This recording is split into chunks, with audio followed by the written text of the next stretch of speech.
Dalawang bahay sa Cabanatuan City nasunog, ilang motorsiklo na tupok din ng apoy. Balitang tinutukan ni Joel Fernandez. Tinupok ng apoy ang dalawang bahay sa Barangay Mabini Homesite, Cabanatuan City, Nueva Ecija, pasado alas 8 ng umaga nitong Sabado.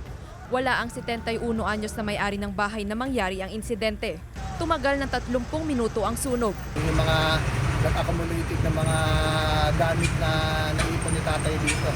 Mga flyers, mga gamit ng araw, kaya mabilis din po gumamit yun. Nakataktak ko lang ngayon yung charger ng cellphone ko. Sa araw, asa bukid ko ako. Yung mga alaga akong hayop. Nadamay rin sa sunog ang 4 na motorsiklo. Wala namang nasaktan sa insidente. Sa paunang investigasyon ng mga otoridad, nasa 300,000 pesos ang halaga ng danyo sa sunog. Isa sa mga tinitingnan dahilan ng sunog ay ang umano'y naiwan na nakacharge na cellphone. Muling nagpaalala ang otoridad sa publiko upang makaiwas sa insidente ng sunog. Pag-aalis dito sa bahay, pagbuwan ko, yung mga naka-plug natin kuryente, unplug natin. Tapos i-shutdown natin yung breaker para po safe po yung bahay. Joel Fernandez, One North, Central Luzon.